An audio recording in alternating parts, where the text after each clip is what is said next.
Então, pessoal, hoje, dia 15/9, mais uma aula de Geografia Regional do Brasil, com a participação especial do professor Arleto, que nós vamos discutir, de forma geral, vou dar uma introdução aqui, sobre a escravidão negra e suas consequências. Eu tinha preparado essa apresentação, mas eu só vou focar em alguns pontos específicos que o professor Arleto vai depois estar colaborando aí nessa discussão. Aqui, para a gente pensar essa questão da escravidão negra e suas consequências, eu trouxe para vocês um selo, que é um selo comemorativo, em celebração ao pioneirismo do Amazonas, que foi um dos primeiros estados a abolir o trabalho escravo.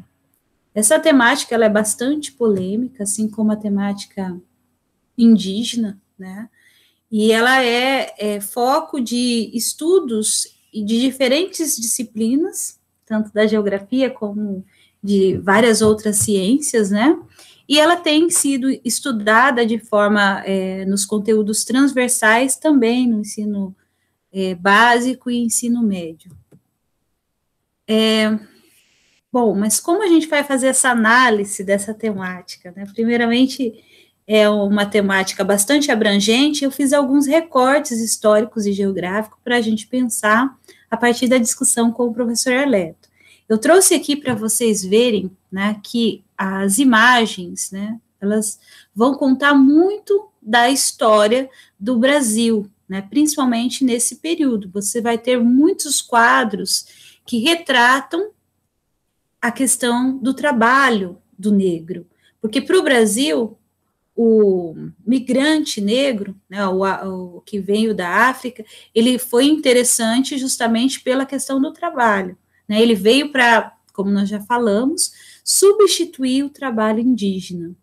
E esse quadro é um quadro de Jean-Baptiste Debret, de 1826, que foi um dos pintores, que também contribuiu no desenho da bandeira nacional, que nós tivemos 3 bandeiras praticamente, para chegarmos à bandeira nossa que nós temos hoje. E o Jean Debret, ele era um francês, que nasceu em Paris e que também contribuiu, para a confecção da bandeira imperial do Brasil. E ele retratou, ele foi contratado justamente para retratar o período imperial em meios de tela. Então, essa tela aqui é para representar o trabalho do negro africano, E ela está disponível, hoje no museu lá no Rio de Janeiro. Então, para a gente entender a escravidão, como cientista, primeiramente a gente tem que entender o que estava acontecendo na sociedade imperial. Eu acredito que o professor Arleto vai falar um pouquinho dessa sociedade imperial, que ela vai estar acontecendo justamente, desde a questão da produção da cana-de-açúcar e também na produção do café. Só que na produção do café, nessa sociedade imperial, ela já está mudando para a questão da sociedade republicana.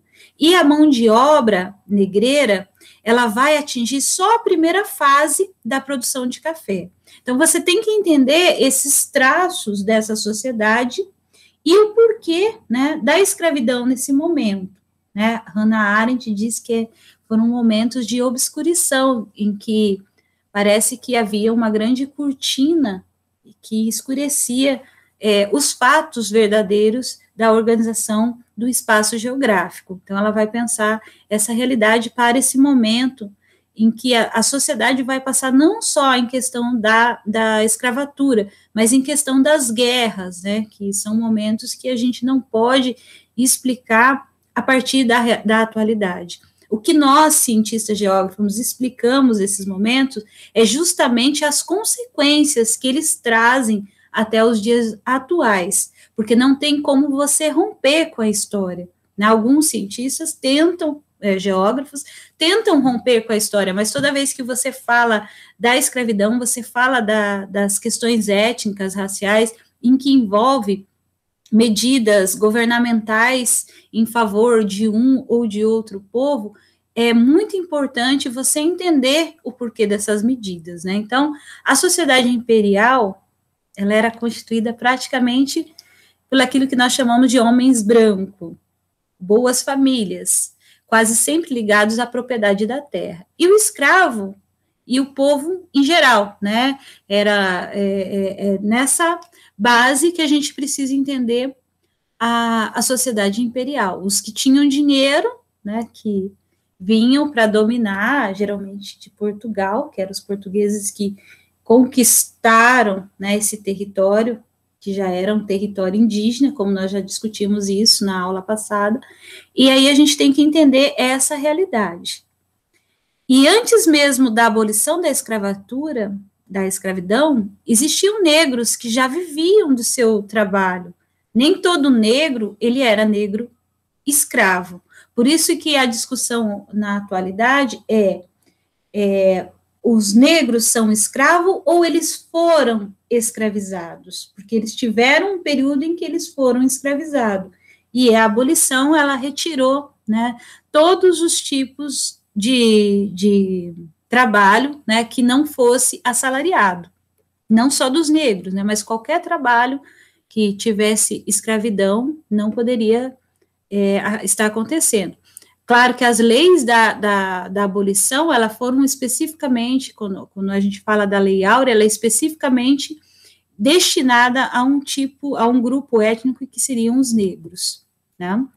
Outra questão para a gente pensar é justamente a questão da organização das cidades, né, que é os centros urbanos em expansão, e a necessidade que havia, né, do assalariamento. Quando você fala de abolição, né, você tem a necessidade inicial de estruturar esses centros, e os negros contribuíram também na estruturação dos centros urbanos, e você tem a necessidade de uma mão de obra assalariada para movimentar esse centro. Então, homens brancos, pobres e mestiços trabalhavam no comércio e em prestação de serviço.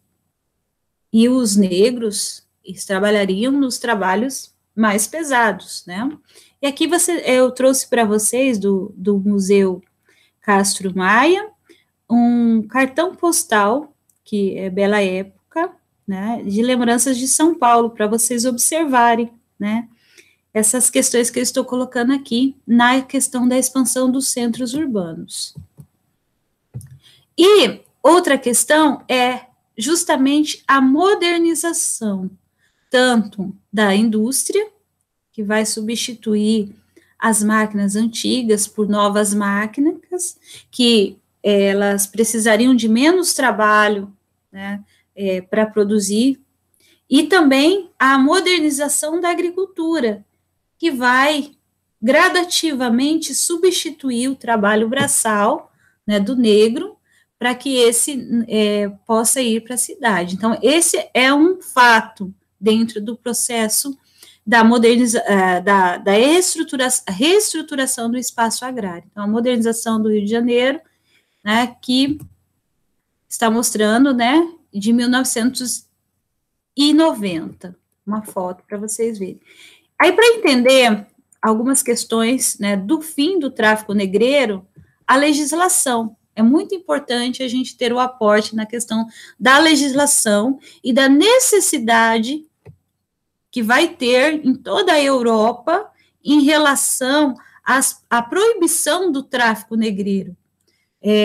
Claro que eu apresento aqui para vocês a questão da lei, né, para a gente entender, pode até ser fruto do nosso debate, que o Brasil enriqueceu, né, em cima do negro, porque anteriormente a essas necessidades criadas dentro do país, o negro também ele era tido como uma mercadoria, né, em qual você tinha a movimentação muito grande de capital, né, e o negro, como disse Sérgio Buarque de Holanda, né, trouxe alguns livros dele que vocês podem estar olhando depois, ele foi muito importante para o enriquecimento dos fazendeiros, que posteriormente viraram os banqueiros na cidade, os comerciantes, né, os industriais, que se enriqueceram justamente do tráfico negreiro. Em virtude da nova realidade, né, que ela veio com a modernização, foi necessário a intervenção governamental e a criação dessas leis. Eu trouxe aqui algumas leis rápidas, assim, só para a gente pensar o porquê que o negro deixou de ser escravo, né? Apesar de haver um grande levante popular para que a escravatura não acabasse, havia um grande levante no setor comercial, industrial, na organização mundial para que acabasse com a escravidão do negro, né? Então, algumas leis, só para a gente pensar, né, de 1845, que é a lei Bill Arbage, que apressamento legal, essa lei ela foi imposta ao Brasil pela Marinha Britânica, de que navios negreiros de qualquer nacionalidade e julgamento da tripulação infratora não poderiam estar saindo e nem aportando em território nacional, no caso do Brasil e também nos demais países, né? No Brasil, porque era o principal trajeto feito pelos navios nessa época. Até porque os demais países já tinham abolido a questão da escravidão muito antes, né, do que aqui no Brasil, só com alguns casos, né, particulares em países, né, que posteriormente eles acabaram, né, com a escravidão. Mas vamos falar especificamente de Brasil. Então essa lei ela vai interferir diretamente na questão do tráfico que estava acontecendo, né, para o Brasil. E com a lei de 1850, a lei de Eusébio de Queiroz, ela acabou, né, ela prevê o fim do tráfico negreiro entre a África e o Brasil. Então, essa lei ela vai dificultar a entrada de africanos em território brasileiro. E por isso, né, cai drasticamente o preço dos escravos e dobra, em território brasileiro cai drasticamente e o preço dos escravos dobra em poucos meses. Então, porque você vai ter uma lei que proíbe a entrada, o preço dos escravos vai subir muito rapidamente. Então, ter um escravo no Brasil era ter uma mercadoria de luxo, né? Assim, eu faço, pensando nessa lei aqui, né, era como se tivesse um Camaro, você ter um escravo.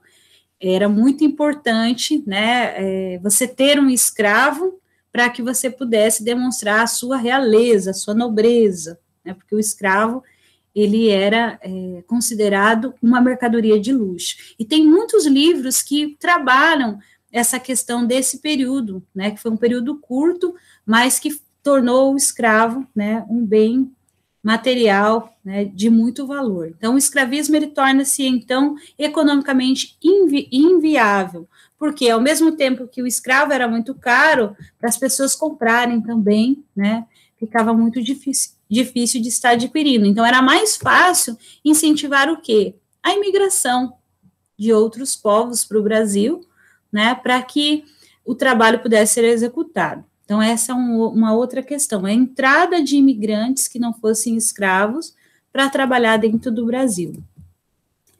E por isso, a escravidão, em virtude dos altos preços e das restrições, ela se tornou obsoleta. E entre 1847 até 1857, o senador Nicolau de Campos Vergueiros, ele impulsiona a experiência da mão de obra de imigrantes na cafeicultura, né, para que viessem novos migrantes, como a gente já comentou na aula passada de Geografia de População, justamente agora para trabalhar no segundo ciclo econômico, segundo maior ciclo econômico que se estruturou dentro do Brasil imperial. O primeiro foi o açúcar, né, que trabalhou basicamente com mão de obra de negros e de indígena também, né, o primeiro momento foi feito por mão de obra indígena, o segundo momento por mão de obra negreira, e agora, né, o crescimento da cafeicultura exigia que viessem novos migrantes para o Brasil. Em virtude do fracasso, eu estou falando bem rapidamente, depois o professor vai estar adentrando maior nesse tema de forma mais precisa, né? Que o fracasso do sistema de parceria entre os migrantes e os donos das fazendas, né, fez com que muitos trabalhadores eles fossem migrar para outras áreas, como a gente já falou, né? Então, o fracasso do sistema de parceria, ele ocasionou o endividamento do trabalhador, obrigações contratuais desprezadas pelos fazendeiros, e acostumado a tratar seus escravos com brutalidade, fez com que os migrantes que vieram para o Brasil, né, eles quisessem sair das propriedades. Então, a partir de 1870, teve um investimento em propagandas para atrair os migrantes. Justamente para quê, né? Para branqueamento da população brasileira e também porque a Europa, ela vive uma crise em razão do desemprego e das guerras que estavam associadas à unificação, né? Principalmente a Segunda Guerra, a unificação italiana e alemã, e as guerras que estavam acontecendo nesse momento. E esse quadro é uma tela, né, de Modesto Brocos, de 1895, que ele tem o nome de Redenção de Cã, né, que é do Museu Nacional de Belas Artes. Por que Redenção de Cã, né?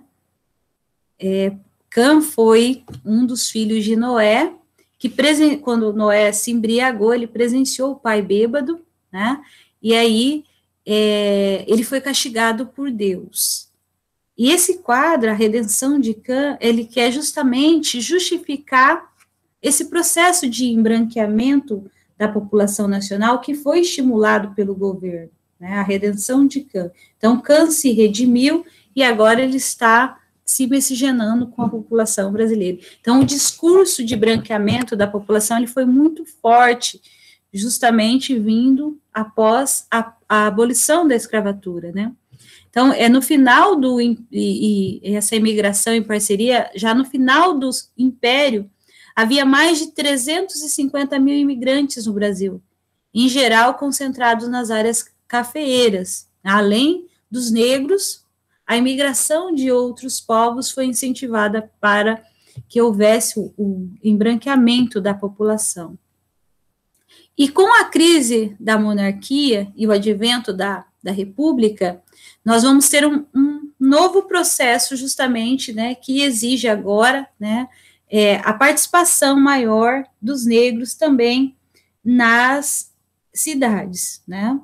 E aqui eu trouxe para a gente pensar essa realidade, uma charge de Ângelo Agostinho, da Revista Ilustrada de 1882, que fala justamente da queda, né, do Dom Pedro II e o advento da República, né, que aí você vai ter o período republicano. E o Arleto vai estar falando um pouquinho mais desse período republicano. E é justamente a filha, né, do Dom Pedro II, que a princesa Isabel, né, que vai promulgar a Lei Áurea, né. Nas grandes cidades do Império havia uma ativa imprensa abolicionista, livre, é o título da litografia de Ângelo Agostini, publicada na Revista Ilustrada do Rio de Janeiro de 1884.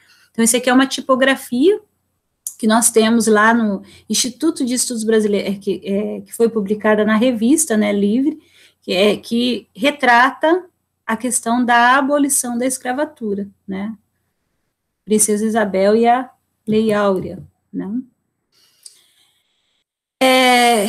E toda essa abolição da escravatura, ela se constituiu em cima de um discurso em que o trabalho escravo, ele era responsável pelo atraso do país, né, enquanto que nas nações ditas evoluídas, nações europeias, já tinham se abolido o trabalho escravo, e era justamente o trabalho escravo que trouxe o atraso para o país.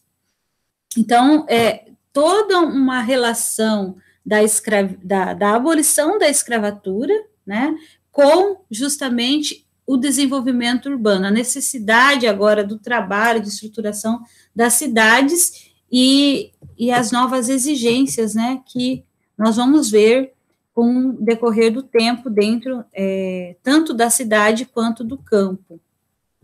E aí você vai ter as leis, né, como eu já comentei, a lei de Eusébio, lei do ventre livre, do ventre livre, que vai estipular que todas as crianças que nascerem após 1871, elas vão nascer livre. E a lei de 1885, que é a lei dos sexagenários, né, que vai estipular que todo o negro com mais de 60 anos, ele é um negro liberto, né, e ele teria uma indenização, né, que seria paga pelo dono da fazenda, que ele poderia trabalhar ele teria que trabalhar mais 5 anos assalariado para o proprietário, né, e para a gente observar, eu trouxe essa figura aqui, né, do Instituto Moreira Salles, de São Paulo, que os raros escravos que conseguiam atingir 60 anos já estavam no fim de sua vida produtiva, para demonstrar essa realidade. Então, para que esse negro também não ficasse na cidade, a lei do sexagenário, ela fez com que o dono da fazenda, ao mesmo tempo, se desobrigasse, né, de ter que ficar com esse escravo, ele teria que trabalhar mais 5 anos assalariado para o dono da fazenda, e depois ele estaria livre. Mas livre para ir para onde? Trabalhar no quê? Se um escravo que conseguisse atingir 60 anos, ele já não conseguia mais trabalhar. Então, é uma realidade que aconteceu, né, ao mesmo tempo que trouxe vantagens para os donos dos escravos, principalmente esses escravos sexagenários. E outra questão que a gente tem que pensar é na aprovação da Lei Áurea e seus desdobramentos, né? A Lei Áurea é uma lei assinada pela Princesa Isabel, né, em 13 de maio de 1888. Depois a gente pode estar conversando, né, sobre essa liberdade dos escravos, essa abolição, né, e as consequências que essa abolição vai trazer para esses seres libertos agora, né, do trabalho, que vão para a cidade e que você vai observar que vão estar adensando, principalmente os aglomerados que nós chamamos aglomerados subnormais, ou seja, as favelas. E para vocês entenderem esses desdobramentos da Lei Áurea, eu vou deixar para vocês aqui um link, né, posso passar depois também no grupo, desse documentário, né, 100.000 trutas, 1000 tretas, que fala um pouquinho de como foi a vida após a abolição da escravatura, certo? Então, alguns pontos, né, que eu elenquei aqui para o professor Arleto estar trabalhando melhor aí, está discutindo com vocês. Eu vou parar a apresentação aqui, né, e o Arleto pode continuar. Eu apresentei algumas coisas eu pensei que nós poderíamos estar discutindo aí melhor a apresentação do professor Arleto. Vou pegar a tela aqui. Falei meio rápido, Arleto? Não, tá ótimo. Dá para ver os slides aí, professora? Ainda não. Deixei de novo, espera aí. Problemas técnicos. Agora tá indo. Opa, e de novo. Isso.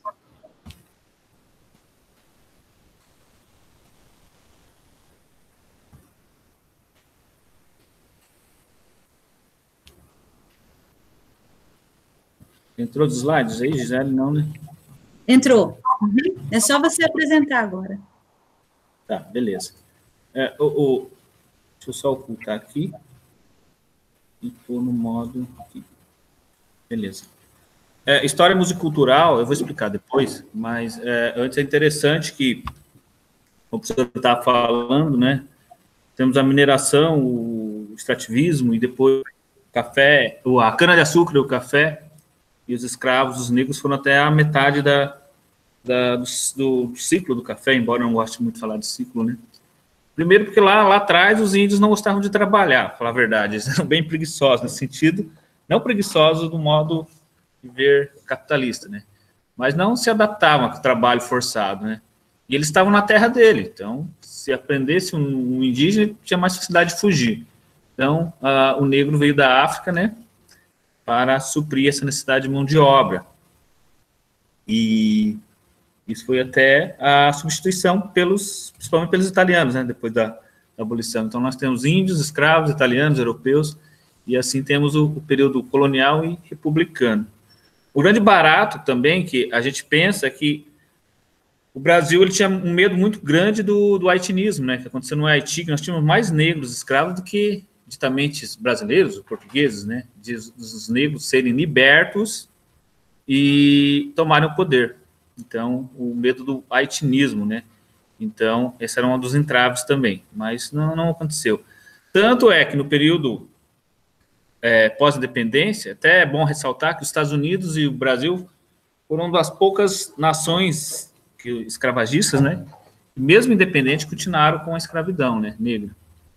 O grande barato que eu sempre falo nessas palestras, que a gente rodou com essa palestra, depois eu explico como que é, para algumas cidades aqui, principalmente em novembro, né, da consciência negra, quando os negros foram libertos, eles não tinham nenhum programa que desse uma capacitação para eles, né, tanto que eu sempre brinco que esse preconceito contra o baiano, de preguiçoso, né, na verdade, quando os europeus chegavam em Salvador, na Bahia principalmente, tinha muitos negros que eram libertos nas calçadas, né? 3 horas da tarde, conte com isso, com o calor quente, o organismo desacelera, não tinha trabalho, não sabiam ler, não sabiam escrever, não sabiam fazer nada, a não ser trabalho braçal. Ficavam lá, dormindo nas ruas. Então, pegou esse preconceito de falar que o baiano é preguiçoso, é um dos preconceitos que vem dessa época. E como a professora disse, escravo era como gado, né? Quem tinha um escravo era muito, muito rico. Mas houve esse apagamento todo dessa história, né? Domínio da tradição. Como eu falei na aula passada, não temos sobrenomes africanos, né? Assim como não temos sobrenomes indígenas. Então, nós tivemos um apagamento que ficou o europeu e depois o asiático, o japonês principalmente, né? Que veio para cá com sobrenomes e até culturalmente. É por isso que eu coloquei essa tela aqui da história musicultural da África, só para explicar para os alunos, que tinha uma dificuldade para explicar para os alunos do ensino fundamental, 9º ano, a questão da África, o livro didático não contemplava. Então, o que eu pensei? Usar a música, embora eu não vá usar aqui, só vou apresentar rapidamente, de forma transversal, eu vou falando das consequências, das heranças, da questão africana. Mas o primeiro passo, né, nessa fala é o seguinte, é que, eu ia aqui adiante, eu sempre explico para os alunos, né, onde fica a África, porque há sempre um grande problema, os alunos se situarem no mapa, como geógrafos, né, é bom a gente tem que sempre trabalhar com o mapa, explico quantos países, quantos dialetos, falo que essa divisão política ela é fictícia, né, foi estabelecida, né, para ter aquele senso geográfico. E, em seguida, eu estou apresentando a metodologia para ir de forma transversal e falando. Espera aí que está travando aqui. Vamos lá. Eu sempre faço isso, da África chegar a Piabiru, ou da África chegar a Campo Mourão, da África chegar à cidade que você está lecionando, tá? E, então, temos essa ligação, mas nós temos um hiato, um grande buraco nesse sentido. Tá? Já vocês vão entender o que eu quero dizer. Então, eu sempre começo com uma África hoje, coloco uma música, mas lá, aqui eu não vou pôr, né, obviamente, e não está trocando, peraí. Um problema na tecla aqui. Oi?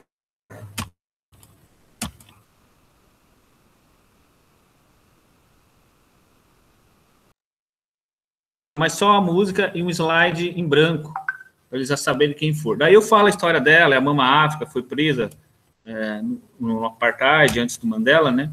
E vou adiante. Uma pena que está travando meu computador, meus slides. Tela em branco. Tecnologia. Já estava reprovado no Meet. Deixa eu ver aqui. Tá. Aqui que é melhor. O grande barato também da cultura afro, eu também remeto os alunos à questão do seriado Todo Mundo Odeia o Chris, que o Morello chama ele de Kunta Kinte. É a série Raízes, foi a primeira série a ganhar o mundo falando da escravidão, da questão negra, pela BBC de Londres, depois passou nos Estados Unidos, e depois passou no Brasil, no SBT na década de 80, depois pela Globo, uma refilmagem, e fez muito sucesso. É só para mostrar a questão negra ganhando o mundo. Um dos pontos altos também é quando eu coloco a música do Rei Leão, tá? Do desenho, tem um filme, né? E falo a questão do ciclo da vida, a questão eu coloco as duas versões, a versão original e a versão comercial, só para ver como foi comercializado a questão africana, a cultura também, tá? Já eu chego no final, vocês vão entender. Ok? A questão do rock and roll também, essas bandas de Botsuana, tá? E vou adiante. Uma pena que o slide deu pau aqui. Aí chegamos ao jazz. É sempre legal falar do jazz. Eu vou chegar no Brasil, tá? O jazz os negros estavam nos campos de algodão dos Estados Unidos, né? E cantavam uma música triste, que é o blues, tá? Mas muitos negros, eles eram levados para os cultos dos brancos, nos dias de culto, né? E a tradição musical dos negros é a percussão. E nos cultos tinha instrumentos de cordas e de sopro. E os negros, escravos, cuidando das crianças, do senhorio, da senhoria, eles escutavam aquele som e traziam para a senzala, podemos dizer assim, e eles acoplaram a percussão com a música de sopro e cordas e criaram o jazz. Então, é mais uma herança que nós temos dos negros, entendeu? Outra coisa também, a gente sempre fala da criação do rock and roll, se atribui a Elvis Presley, porém não. Elvis Presley era branco. E bem antes, os negros já faziam o rock and roll, porém as rádios não gravavam eles, né? Então teve que surgir um cara branco, embora tenha um talento inegável, que requebrava como negro para ser o criador do rock and roll. É uma injustiça também, tá? E na fase contemporânea tem a Amy Winehouse, que cantava como negra, a Adele cantava como negra, e isso eu vou apresentando a música para os alunos, né? Para eles matarem a charada, embora quase ninguém mate quando é aluno de fundamental, médio, quando são adultos a gente adapta, então eles matam a charada. E o Michael Jackson, que foi o cara que quebrou esse paradigma de gravadora negra nos Estados Unidos para negro, gravadora branco para branco. Então, ele tinha a Motown e tinha as outras gravadoras. Ele lançou Billie Jean em 78, que fez sucesso mundial, e daí quebrou esse paradigma de que negro só gravava na gravadora de negro. Então, através dos clipes, depois Thriller, em 82, ele explodiu. E só falando uma parte dele, só para chegar nessa questão negra do Brasil, escravidão, tem um artigo que fala sobre ele ficar branco, afinar o nariz, o cabelo. Agora, você imagina numa sociedade bem racista como os Estados Unidos, ter como maior ídolo pop um branco, um negro, entendeu? Então, ele sofria todo esse peso de uma sociedade racista. Então, de certa forma, se alguém fala, por exemplo, que você não tem um nariz bonito, não tem um nariz bonito, não tem um nariz bonito a vida inteira, não tem uma cor bonita, e você tem milhões de dólares para mudar, fatalmente você mudaria. Tá? Aí chega a América Central com o reggae, com Bob Marley, né? E também nós vamos caminhando para o Brasil. Tudo isso é usado música, entendeu? Para os alunos utilizarem a percepção. Aqui eu falo do candomblé também, da questão da Clara Nunes. Tem até uma questão religiosa, que às vezes dá muito conflito em algumas falas, algumas palestras, que a igreja, como tinha muitos negros que professavam o candomblé com a religião, podemos dizer assim, a igreja católica tinha muito medo de todos aqueles negros que eram mais que a população branca no Brasil, sufocarem a religião católica. Então, criou essa ideia de candomblé. Quando fala candomblé, vem magia negra, toda aquela coisa. Então, isso veio para adiante. Até hoje, essa herança, que é uma coisa ruim, né? Embora tenha todas as suas vertentes. Então, eu uso a Clara Nunes na sala de aula, né? Para falar sobre isso. Aí falo da questão do axé no Brasil, Aí vem a lambada, tá? A gente usa também, já estou chegando no final aqui.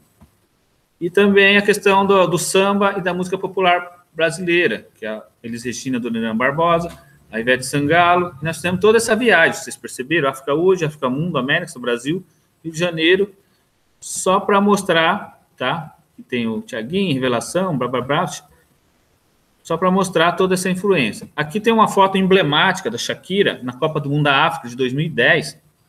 A música que ela canta, Waka Waka, a gente toca também, na verdade é de quem está lá atrás nessa foto, é da banda camaronesa.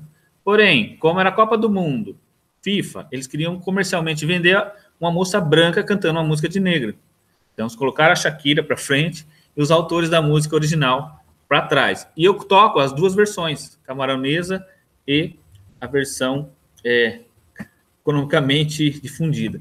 Isso aqui é o grupo de pagode Piabiru, só para mostrar todo esse percurso. Se tiver um grupo, algum grupo de capoeira na sua cidade, dá para fazer toda essa vertente nessa viagem, tá? Então, é só para mostrar isso e chegar no ponto que eu queria chegar, que... Deixa eu apagar aqui, deixa eu fechar. E para outra tela rapidinho, tá? Era só para dizer que nós temos grandes heranças culturais, grandes no dia a dia, na palavra, na música, principalmente, todos os ritmos. Nós temos na escrita, no modo de dizer que eu vou falar agora daqui a pouco.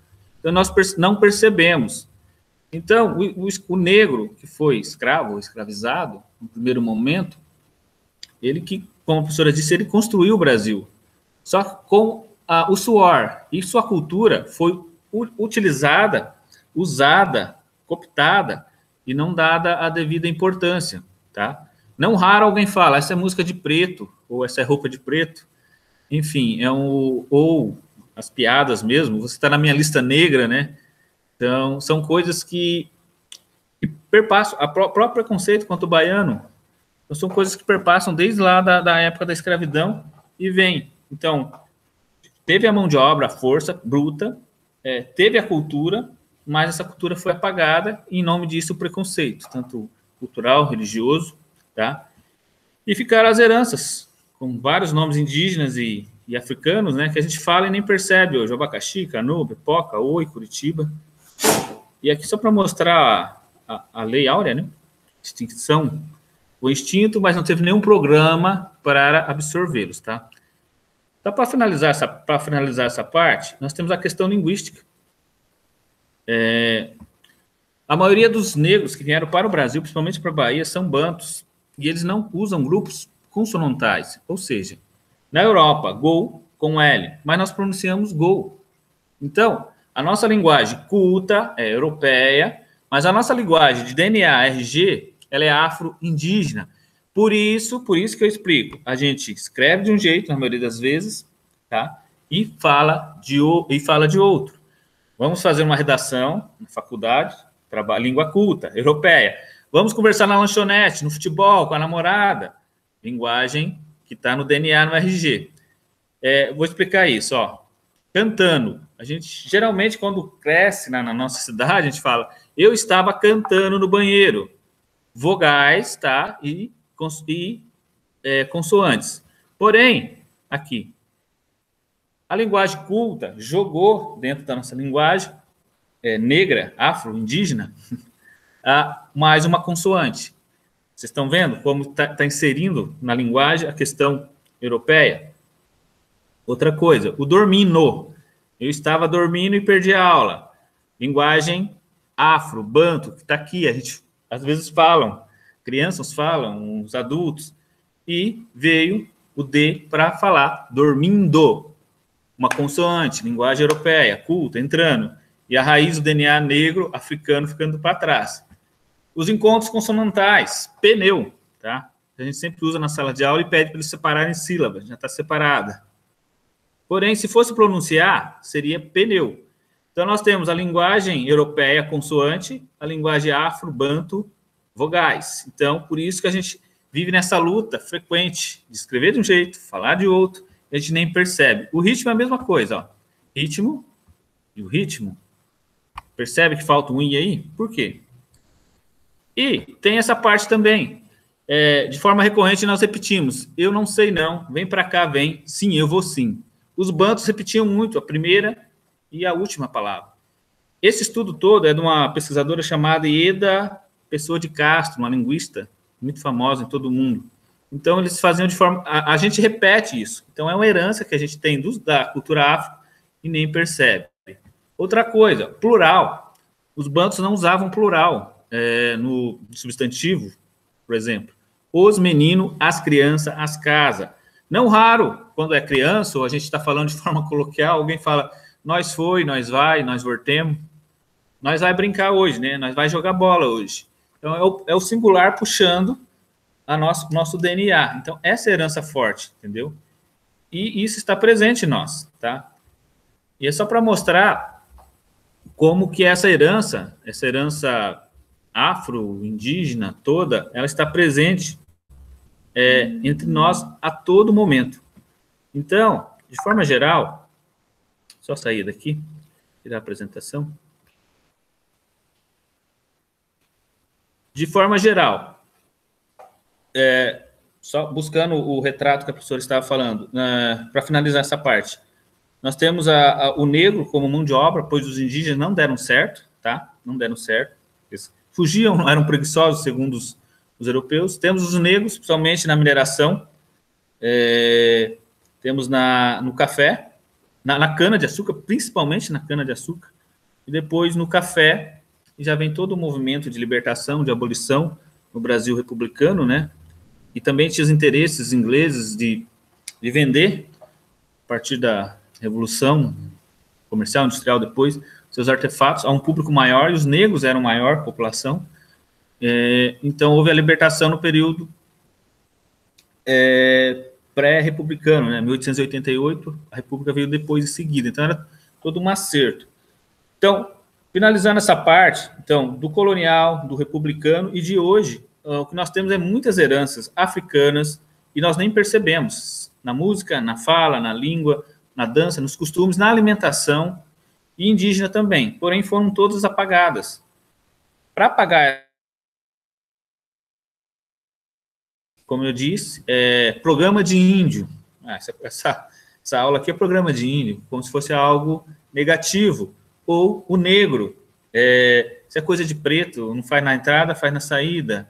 Então, está na minha lista negra.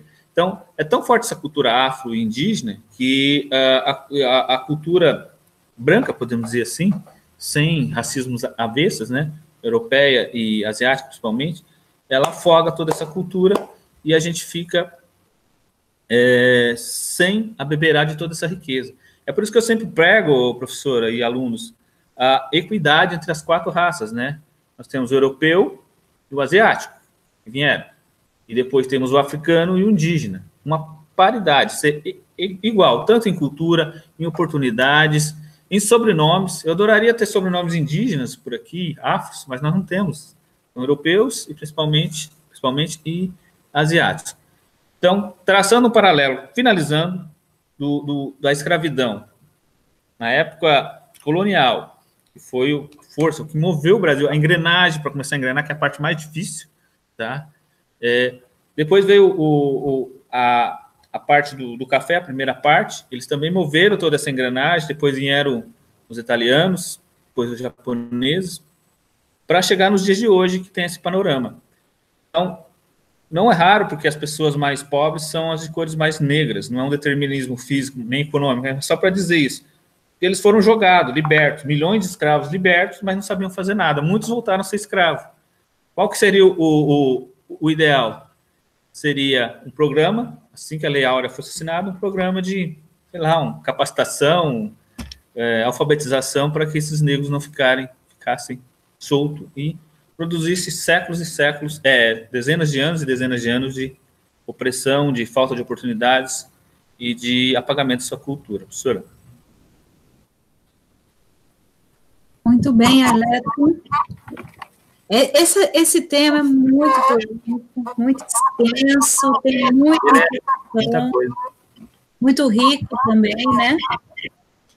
E nós vamos ter que fazer esse debate inicial, ano que vem, quem sabe a gente vê um tempo para debater com os alunos mesmo. E, pessoal, tem que ler bastante mesmo. Se vocês puderem assistir esse documentário, que eu coloquei ele para vocês, assistam, que fala das consequências. Em sala de aula, a gente tem um tempo maior para estar discutindo esse tema, né? Aqui, como o tempo reduzido, né, para discutir, é muito ampla essa temática, eu vou dar sugestões de vídeos mesmo para vocês assistirem, de leitura. Leiam Casagrande Senzala, as referências que eu deixei ali, lá naquele material histórico, que eu trabalhei um pouco mais com história só, né, em questão de lei, só isso daria umas 2, 3 horas para a gente ficar discutindo, né, Léo? Sim, o assunto é longo e o campo social, cultural, vai longe. Se a gente for ramificar as vertentes aqui, vai longe. Porque você veja, você vai pegar o período colonial, imperial, e partir aí das consequências até a atualidade, né? Para entender a questão racial hoje, né? Como ela se estrutura em termos de planejamento governamental na nossa realidade dos dias atuais. Então, pessoal, eu trabalhei com algumas imagens, como vocês viram, né, que o Arlete falou da questão da música, trabalhar essa temática, né, para pensar, para fazer análise.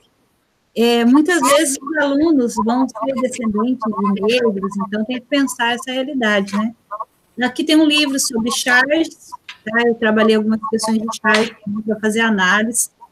Se nós estivéssemos em sala de aula, eu ia pedir para que vocês produzissem algumas charges, né? Outro livro é esse livro aqui, O Brasil, um século de transformações, tá?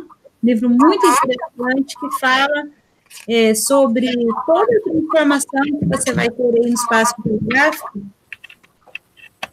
desde as questões do espaço das casas grandes de senzala, transformação social no mundo rural brasileiro, que é um artigo do Afrânio Garcia e do Moacir Palmeira, que seria muito interessante que vocês pudessem estar dando uma lida também. Então, tem uma imensidão de material para vocês entenderem, tá, a questão da escravatura e as consequências que essa escravatura vai produzir dentro do nosso território, tá? É muito importante que vocês estejam lendo e assistindo, né? O povo brasileiro, ele fala um pouquinho, né, que é o que vocês vão estar assistindo, que retrata melhor aí a questão das matrizes africanas, e esse documentário que eu coloquei para complementar a análise de vocês sobre essa temática, porque senão vai ficar bem superficial, só que a gente não consegue fazer o debate, não consegue avançar nos dados, só nesses momentinhos que a gente fica aí com as aulas online. Leiam bastante, assistam esse documentário, tá? E agora vamos para um bate-papo, ver se a gente consegue fazer esse bate-papo aqui com vocês, tá? Ô, Gisele. Oi. Tem 2 filmes que eu acho interessante, um até bem violento, né? Que às vezes as pessoas não assistam, que é o Django Livre, né? Do Quentin Tarantino, né? E com Jamie Foxx. Ele retrata bem a questão da escravidão, escravatura nos Estados Unidos, né?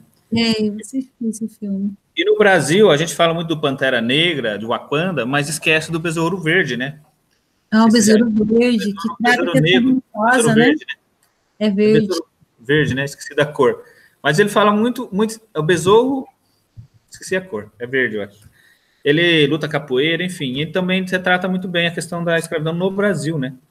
E a questão da religião, né, também, né, da imposição religiosa da igreja, o domínio da igreja, e da religião do negro também, a importância da questão religiosa na organização das tribos, que também eram considerados indígenas dentro da África, que vieram para cá, né, e geralmente foram das regiões mais pobres, né, da África, que eles capturaram muitos, a história conta que eram muitos reis que se venderam, depois capturavam a comunidade inteira, e essas histórias, elas vêm, né, hoje, né, fazer parte não só da questão religiosa, mas também do folclore nacional, tanto da Amazônia quanto aqui, né, em alguns locais aí que aqui de Camorão não tem muito essas festas de reis, que retratam um pouquinho, eu também nunca participei,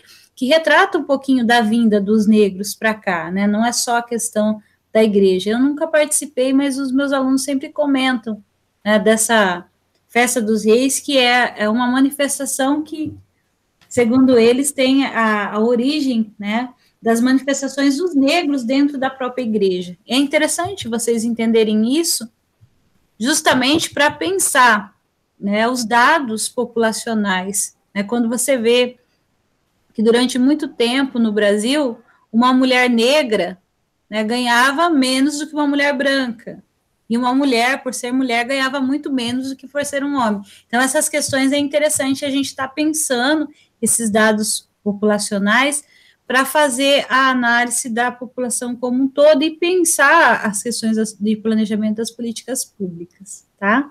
Mas não vamos entrar muito nessas questões hoje, né? Vou abrir para vocês agora estarem perguntando o que vocês precisam perguntar. Marcelo, chamar o Marcelo, vamos ver se não dormiu. Olha, eu achei, sinceramente, todo o conteúdo abordado muito, muito válido, muito bom mesmo. De